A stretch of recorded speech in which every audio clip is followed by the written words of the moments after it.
We want justice চেয়ে আশাকর্মীরা বিক্ষোভ মিছিল নিয়ে বসিরহাটে। আপনারা দেখছেন সেই বিশেষ মুহূর্তের ধারণকৃত ভিডিও চিত্র আজকের স্বপ্নগরের ক্যামেরায়। আরজিকরে পাঠরতা চিকিৎসক নারকীয়ভাবে ধর্ষিত হওয়ার পর তাকে খুন করা হয়। এই পৈশাচিক ঘটনায় নিন্দা এলাকা থেকে রাজ্য ছাড়িয়ে সারা দেশ ধিক্কার জানিয়েছে।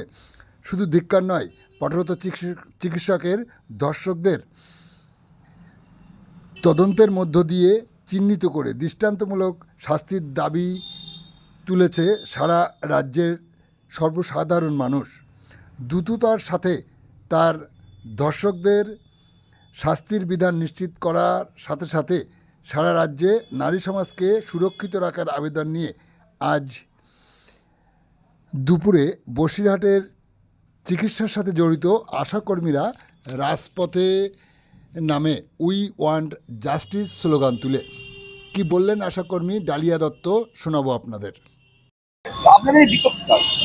আরজিকরের যে পৈশাচিক ঘটনা ঘটেছে তার বিরুদ্ধে আজকে প্রতিবাদ।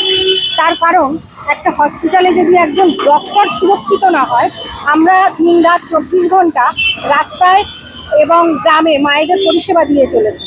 সেখানে আমরা আশারা ভীষণভাবে অসুরক্ষিত, কারণ আমাদের রাত্রে মা নিয়ে হসপিটালে আসতে হয়। সেখানে আমরা মনে করি যে আমরা ভীষণভাবে অসুরক্ষিত এবং যে ঘটনাটা ঘটেছে সেটা পৈশাচিক।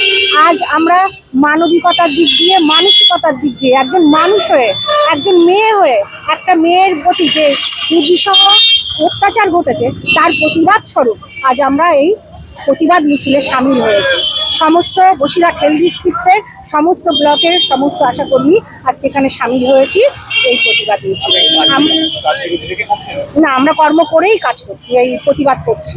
আমরা আরজিকরের বিচার চাইছি, তিলোত্তমার ধর্ষকদের দৃষ্টান্তমূলক বিচার চাইছি। I want justice, we want justice. তিলোত্তমার ধর্ষকদের দৃষ্টান্তমূলক শাস্তির বিচার চাই, জাস্টিস ফর আরজিকর। এই প্রতিবাদেই আমরা আজকে নেমেছি। আমার নাম ডালিয়া দত্ত। ডালিয়া দত্ত তোমার করতে হবে।